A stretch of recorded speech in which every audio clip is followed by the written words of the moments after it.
Cette œuvre a prouvé qu'une bonne licence ne suffit pas pour faire une bonne fiction. Cette série déclinée jeunesse est le résultat de ce qu'aurait pu être un 4e volet en live action des Chevaliers d'Écaille. Une œuvre qui essaye tant bien que mal d'offrir une version originale sur des ados mutants, mais qui va finalement être à l'initiative de la brouille entre les deux papas des tortues. On va parler aujourd'hui de Ninja Turtle The New Mutation, alias Tortue Ninja Nouvelle Génération. Ninja Turtles. Dans cette vidéo, nous reviendrons sur les motivations de ce projet, les controverses autour de la série, et nous reviendrons bien sûr sur l'accueil et les lourdes conséquences qu'ont eu la licence des Tortues suite à cette série. Mais pour commencer, revenons un petit peu sur ce projet. Les Tortues Ninja clôturent leurs aventures en live action au cinéma avec un 3e opus qui a laissé de marbre les spectateurs. Cependant, l'ère des Eastman commence à plancher sur un scénario pour proposer un 4e opus et profiter de redorer un peu le final du 2e volet qui avait entaché la fin de Shredder. Les idées qui avaient initialement été prévues pour le 2e opus commencent à réémerger pour donner forme au scénario du 4e volet, notamment avec l'intégration de Krang à l'intrigue et proposant également le retour de Super Shredder. Et d'autres parlent aussi d'une idée qui aurait pu donner des pouvoirs aux tortues un petit peu à la X-Men, mais également à Splinter, Casey Jones et April O'Neil. Bon, je tiens tout de même à vous préciser que cette info reste spéculative, dans la mesure où je n'ai pas réussi à vous trouver une source fiable qui atteste réellement de vouloir donner ce type de pouvoir aux tortues. On parle également d'un éventuel antagoniste qui aurait pu être une nouvelle tortue appelée Kirby. Une idée qui va être conservée par la suite, mais dans un registre bien différent. Le car design des tortues devait également évoluer, d'ailleurs certains croquis avaient été dessinés. Mais pour des raisons diverses, le projet ne verra jamais lieu et nous arrivons à l'année 96 où le dessin animé Tortue Ninja va également tirer sa révérence après 9 ans de diffusion télé. C'est alors que Mark Friedman, qui a toujours eu des idées avant-gardistes pour les tortues, suggère à l'ère des Eastman de s'orienter vers une série TV. Friedman commence à envisager cette idée de programme dans la mesure où il voyait émerger une série à succès à l'époque en live action intitulée Power Rangers.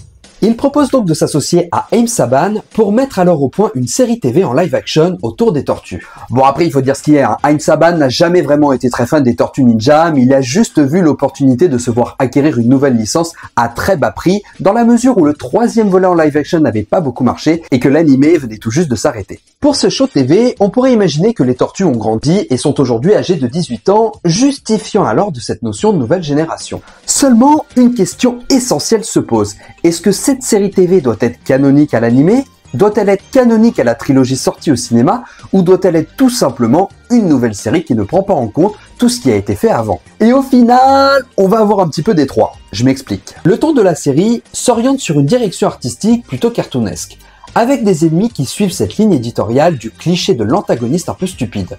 Bon, je vous rassure, on développera un petit peu plus tard quant à savoir si c'était une bonne idée. Cependant, la planque des Tortues Ninja dans les égouts est exactement la même que celle où les tortues s'installent dans le 2e opus et où elles évoluent par la suite dans le 3e volet. De plus, on note que Splinter semble avoir l'oreille coupée, preuve irréfutable qu'il s'agit de la version du rat domestique d'Amatoyoshi et non Amatoyoshi lui-même comme dans l'animé. Et enfin, la série s'octroie des libertés scénaristiques qui vont à l'encontre du lore habituel des tortues, marquant alors le fait qu'elle ne soit véritablement canonique à aucune des deux œuvres précédentes. Good thing you wore a brain bucket. Mais ça aussi pour le coup je vais y revenir un peu plus tard, dans la mesure où cette liberté artistique va laisser place à une aberration scénaristique dans le lore des tortues. Cependant, on peut déjà parler de la véritable controverse scénaristique qui est arrivée pour cette série, l'arrivée d'une 5e tortue. Et cette idée va également être inspirée des Power Rangers dans la mesure où les protagonistes féminins avaient plutôt du succès. Et c'est Margaret Losh, directrice des programmes de Fox Kids, qui va proposer cette idée. Et je suis une Shinobi. Une femme tortue? Oh, une femme tortue, oh quelle joie! Mon rêve se réalise enfin. Oui, parce que Margaret Losh a totalement oublié qu'on avait déjà un protagoniste féminin dans les Tortues Ninja, en l'occurrence April O'Neil. On y reviendra. Celle-ci se dit que les deux Power Rangers féminins sont assez populaires et que les Tortues Ninja pourraient également avoir une tortue féminine. Oui, en l'occurrence, pouvoir plaire aux filles. Alors il faut savoir quand même qu'aujourd'hui, la directrice des programmes de Fox Kids se dédouane totalement de cette responsabilité dans la mesure où elle indique aujourd'hui ne pas se souvenir que l'idée venait d'elle. Et du côté des créateurs, Kevin Eastman est plutôt ouvert à l'idée de cette 5e tortue. Cependant, Peter Laird, lui, est catégorique. Leur histoire ne comporte que 4 tortues. Un élément clé dans le lore Tortue Ninja sur lequel Laird et Eastman se sont toujours mis d'accord. Et c'était d'ailleurs promis qu'ils ne le remettraient jamais en question. Et à ce moment-là, Peter Laird va avoir comme un sentiment de trahison. Et il comprend une chose importante pour la suite, c'est qu'il ne se sent plus en phase avec Eastman pour pouvoir continuer la licence Tortue Ninja. Et à ce moment-là, il préfère se désolidariser du projet et quitte le programme TV. C'est ainsi que le personnage Vénus de Milo est créé pour le show. Ayant un nom toujours en rapport avec la Renaissance, prenant cette fois-ci le nom d'une œuvre plutôt que celle d'un artiste. D'ailleurs, est-ce que c'est pas un petit peu misogyne de lui donner le nom d'une œuvre plutôt que celui d'un artiste? La petite tortue est adoptée par Chun-Yi et emmenée en Chine. Il la baptise Mei Pei-Chi, vraiment navré pour l'accent, lorsqu'elle est contrainte de se rendre en Amérique pour aider les tortues. Et c'est d'elle-même qu'elle se renomme Vénus de Milo. Elle apprend à devenir une shinobi et elle porte aussi un bandeau de couleur cyan, de la même manière que les tortues ninja. Cependant, son nœud à l'arrière est noué pour former une tresse. Son style de combat diffère également dans la mesure où il se rapproche plus du kung-fu que du ninjitsu. Et à défaut d'être à l'origine du divorce entre Eastman et Laird, ce personnage va également bouleverser le lore des tortues ninja, ce que je vous évoquais un petit peu tout à l'heure. On va en parler tout de suite. En effet, Donnie, Michael et Oeraf ont toujours été des frères génétiques. Alors bien sûr, on n'a jamais vraiment exploré leur naissance, là où ils ont pu être cobayes dans un laboratoire ou simples tortues échappées dans les égouts. Quoi qu'il en soit, leur lien du sang n'a jamais été remis en question. Cependant, dans cette nouvelle génération, Léo explique à Vénus qu'elle n'est pas leur petite sœur, mais qu'ils ont tous en commun le fait d'être des tortues mutantes. Une manière pour les scénaristes de pouvoir s'offrir la possibilité d'écrire une romance entre Vénus et une des 4 tortues si besoin. Merci, mais on n'est pas des frères. Tu veux dire qu'il n'y a aucune parenté entre vous? Non, Alors je ne suis pas ta petite sœur? non. Toi et moi, nous ne sommes qu'un mutant et une mutante. Mais sans lien de parenté. Bon, vous me direz, c'est toujours plus cohérent de voir Michelangelo tourner autour d'une tortue mutante plutôt que de le voir essayer de draguer April O'Neil ou même Mitsu dans les Tortues Ninja 3. Mitsu. C'est vrai ce qu'il a dit?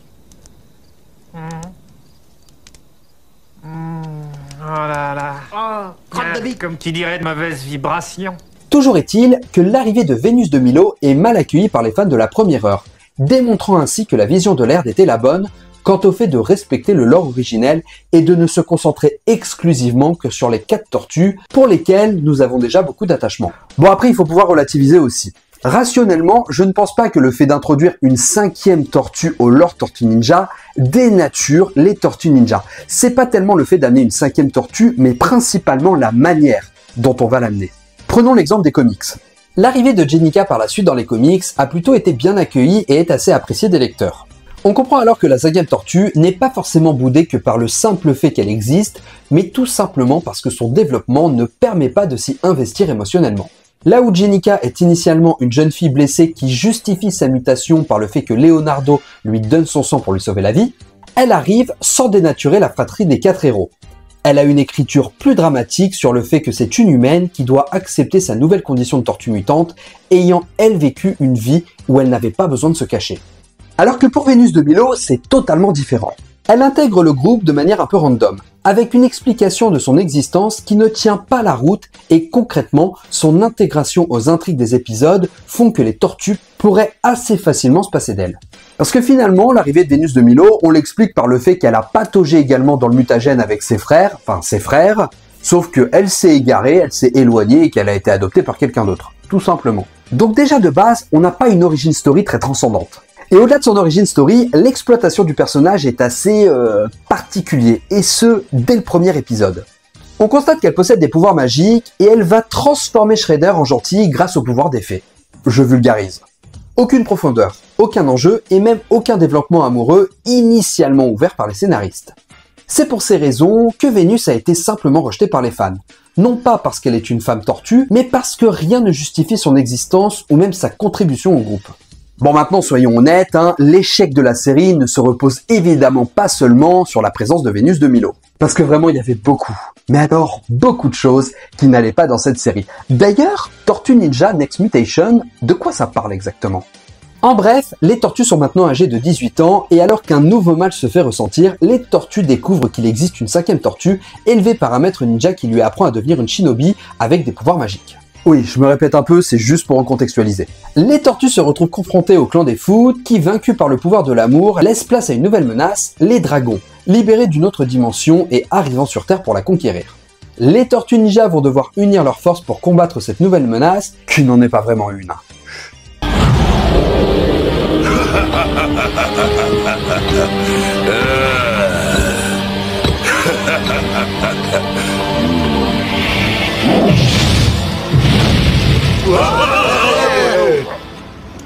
Un pique-nique dans un parc. C'est une charmante tradition. On dirait que la tortue est la spécialité du jour.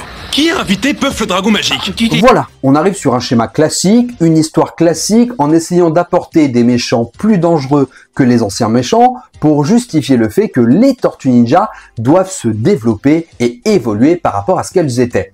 Sauf que la série se veut être beaucoup trop cartoonesque, avec des ennemis qui semblent sortir d'une convention cosplay. Et encore, même les cosplays des fois c'est beaucoup plus bluffant que ça. Mais le gros problème de la série se base évidemment sur ses antagonistes, écrits un peu à la manière Titi et Gros Minet ou Bip Bip et Coyote. C'est-à-dire pour se tourner en ridicule, sans à aucun moment offrir une vraie tension ou de véritables enjeux. Et attention, même si c'est une série jeunesse, il n'y avait aucune raison de ne pas intégrer de tension à la série. Je suis désolé, vous prenez les Power Rangers sur lesquels elle s'inspire, il y en avait déjà un petit peu plus. Et me sortez pas l'argument que c'était une série jeunesse, je vous rappelle que ça s'inspire des Power Rangers et que dans les Power Rangers, il y avait de la tension et il y avait de l'enjeu. Même si ça a mal vieilli, certes. La surabondance de costumes en plastique qui ne donne même plus l'impression de regarder une série en live action, se relayant presque à la série d'animation bas de gamme. Et même les méchants live action portent des costumes tellement ridicules qu'on en oublie que c'est des vrais acteurs. Et puis bon, admettons qu'on ait que des méchants avec des costumes et qu'on ait que des héros avec des costumes. Même l'animatronique des visages ne fait pas le job. Pendant les combats, les têtes sans animatronique donnent l'impression de voir des tortues sans âme, n'arrivant pas à nous rappeler la prouesse technique des deux premiers opus pour l'animation des tortues. Et c'est là où on en revient à une décision qui est pour moi une des pires qui a été prise pour cette série, le fait de ne pas avoir intégré à leur intrigue April O'Neil ou Casey Jones, qui pour le coup aurait été la figure live action de cette série et nous aurait peut-être aidé à faire illusion sur le fait qu'on est face à de véritables tortues mutantes. À côté de ça, les scénaristes passent à côté d'un des personnages les plus importants de la licence, qui aurait pu aider au développement des tortues, amener beaucoup plus de lore et surtout intégrer cette notion de live action. Je dois quand même reconnaître une seule chose positive à cette série, mais alors vraiment une seule chose infime, toute petite, et je sais que je vais faire débat, vous n'allez pas forcément être d'accord, c'est le car design des tortues que moi personnellement je trouvais génial. Le car design des tortues offre une véritable évolution, leur donnant presque un côté plus agressif si on passe outre leur personnalité cartoonesque. Une carapace plus imposante et intrigante que ce soit au niveau du torse et sur l'arrière, des bandages blancs sur les avant-bras et des protections de couleur du bandana avec leur initiale sur la ceinture faisant directement référence au car design de l'animé de 87. De plus, les tortues s'offrent également un nouveau design principalement sur la conception de leur bandana qui, à défaut d'avoir une couleur différente, ont également une forme différente. Raphaël garde le classique rouge avec un effet abîmé accentuant son côté rebelle. Leonardo se couvre le haut du crâne tel le sage qu'il est. Donatello a presque une cagoule, lui couvrant également les joues, notion de prudence. Et enfin Michelangelo qui porte un mi-bandana mi-cagoule, accentuant son esprit loufoque. Et pour le coup, ça franchement, je dis ouais. Et je me souviens que quand j'étais gamin, même à l'époque, ça m'avait fortement marqué quand j'avais vu ce changement de bandana, et c'est cet élément qui m'avait donné envie de regarder la série. Au-delà de leur car design, les armes des tortues subissent également une évolution. Le bow de Donnie est en métal et arrive à s'allonger. Les side-rafts sont également plus imposants. Les armes de Mickey, bon les armes de Michelangelo c'est plus vraiment des nunchakus, mais ça c'est malheureusement la censure des parents. Et Léo qui s'offre des épées capables de se scinder en deux comme des ciseaux. Bon alors effectivement les armes c'est bien joli, mais malheureusement on est encore en sous-exploitation, les tortues n'utilisant quasiment jamais leurs armes. Bon maintenant soyons tout à fait honnêtes, même si la Fox fondait beaucoup d'espoir sur cette série télé, Ai Saban n'y a jamais vraiment cru. Cependant, le droit de la licence lui aura tout de même permis de se servir des tortues comme antagoniste dans son programme fétiche pour un crossover. Que je qualifierais d'assez controversé. Bah oui, vous pensiez tout de même pas qu'on n'allait pas en parler. It's time for some shell shock! What are those things? I can't believe it, but I think they're... It's the Teenage Mutant Ninja Turtles! Oui, Les Tortues Ninja ont rencontré les Power Rangers dans la série Power Rangers dans l'espace. I guess what just happened here? Stay tuned for the next Power Rangers in space. Alors ouais, dit comme ça, sur le papier, ça paraît fou. Sauf qu'à l'époque, je me souviens que ça m'en avait touché une sans vraiment faire bouger l'autre. Dans la mesure où j'étais pas spécialement accroché aux Power Rangers dans l'espace, moi je retenais surtout la première équipe, les Mighty Morphin Power Rangers. Puis Zeo, puis Turbo, jusqu'à ce qu'ils s'en aillent. Dans cet épisode, Astronema, l'antagoniste des Rangers, débarque à New York pour débusquer les tortues. Et pour pas s'embêter à expliquer tout, on va faire comme si tout était normal et que Astronema connaissait bien les tortues et que Vénus de Milo connaissait cette sorcière. Elle hypnotise les tortues et les envoie dans l'univers des Rangers pour les détruire. Les tortues gagnent la confiance des Power Rangers en arrêtant le méchant du moment. À part le Ranger rouge qui se méfie des tortues, celles-ci sont emmenées sur la base spatiale des Rangers qu'ils vont par la suite chercher à saboter. Ils prennent le contrôle du vaisseau quand soudain, providence, ils se réveillent de leur hypnose. Les tortues partent finalement aider les Rangers, toujours de manière random. Leonardo gagne la confiance du Ranger rouge en lui donnant un pistolet, permettant ainsi à l'équipe de vaincre les méchants et de rentrer chez eux. Bon, ça avait au moins le mérite de tenter un truc. Bah quoi, y a que ceux qui font rien qui ratent jamais rien. Hein. Ce crossover a le mérite de garder la ligne éditoriale de la nouvelle génération. C'est-à-dire aucune profondeur dans son histoire. On cherche à faire comme si cette rencontre était incroyable, alors qu'à la base, personne ne croit en l'existence de chacun. Et c'est à ce moment-là que, de nouveau, on a pris les enfants pour des cons.